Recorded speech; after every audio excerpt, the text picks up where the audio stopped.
Welcome to MRR news bulletin. ముందుగా headlines చూద్దాం.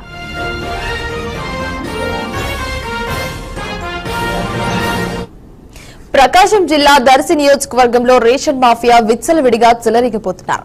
మమ్మల్ని ఆపేదేవడ్రా అనే విధంగా పేద ప్రజలకు ప్రభుత్వం అందించే రేషన్ బియ్యాన్ని పేదలకు చేరకుండానే అధికారుల అండదండలతో రైస్ మిల్లులకు తరలించి సొమ్ము చేసుకుంటున్న కొందరు రేషన్ డీలర్లు, రేషన్ మాఫియా ప్రతి నెల 1వ తేదీ నుంచి 15వ తేదీ వరకు రేషన్ డీలర్లు ప్రజలకు రేషన్ సరఫరా చేయాల్సి ఉండగా 4వ తేదీ నుండే రేషన్ మాఫియా చేతుల్లోకి తరలిస్తున్న పరిస్థితులు దర్శి నియోజకవర్గంలోని ముండ్లమూరు, దొనకొండ, కురిచేడు, తాళ్లూరు మండలంలో రేషన్ బియ్యంను దర్శి పట్టణంలోని ఓ పరిధిలో రైస్ మిల్లులను తరలించి సొమ్ము చేసుకుంటున్నారు. ప్రతి నెల 15వ తేదీ వరకు ప్రజలకు సరఫరా చేయాల్సిన రేషన్ డీలర్లు 4వ తేదీ నుంచే నల్ల బజారుకు తరలిస్తూ డీలర్లు అయితే పేద ప్రజలకు రేషన్ ఇవ్వకుండా రేషన్ లేవు, అయిపోయాయని, బియ్యం లేవు, డబ్బులు తీసుకొని పోండి అంటూ పేద ప్రజల చేతుల్లో కేజీకి 5 రూపాయల నుండి 10 రూపాయల వరకు బలవంతంగా వారి చేతుల్లో పెట్టి పంపిస్తూ రేషన్ కావాలని అడిగిన వారిని మీకు రేషన్ కార్డులు కూడా లేకుండా చేస్తామని బెదిరింపులకైతే దిగుతున్నారంటే రేషన్ మాఫియా ప్రభావం అధికారులపై ఎంతలా ఉందో స్థానికులైతే ప్రజలనైతే చర్చించుతున్నారు.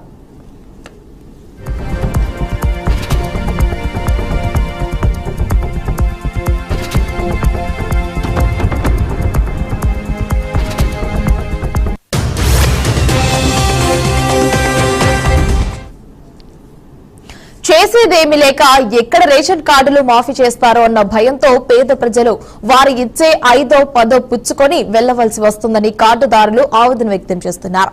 డీలర్లు 20 రూపాయల వరకు అమ్ముకొని వారి జేబులు నింపుకుంటున్నప్పటికీ స్థానిక అధికారులు మాత్రం వారు ఇచ్చే 3 పొలం పుచ్చుకుంటున్నట్టుగా రేషన్ మాఫియాకు అండదండలు వంత పడుతున్నారు.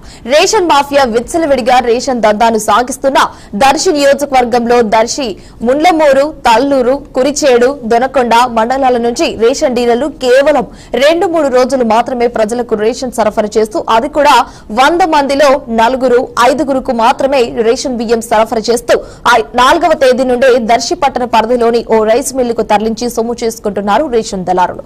ఆ రైస్ మిల్లు నుండి పాలిష్ పట్టి లారీలలో కృష్ణపట్నం పోర్టుకు అధికారుల అండదండలతో తరలించి ఎల్లలు దాటించి సొమ్ము చేసుకుంటున్నారు. రాష్ట్ర ముఖ్యమంత్రి చంద్రబాబు నాయుడు అక్రమ రేషన్ తరలించే వారిపై పీడీ యాక్ట్ కేసులు నమోదు చేస్తామని తెలిసినప్పటికీ కూడా రేషన్ మాఫియాదారులకు మాత్రం ఏమాత్రం భయం లేకుండా అధికారుల అండదండలతోనే వారు పేదల నోటి కాడి బియ్యాన్ని తన్నుకుపోతున్నారని కూడా ఇప్పటికైనా జిల్లా అధికారులు విచారణ జరిపి రేషన్ మాఫియాదారులపై అదేవిధంగా వారికి అండగా ఉంటున్న స్థానిక అధికారులపై కూడా విజిలెన్స్ మరియు సివిల్ సప్లై అధికారులు చర్యలు తీసుకుని పేద ప్రజలకు ప్రతి నెల అందే విధంగానైతే చూడాలని ప్రజలు కోరుకుంటున్నారు.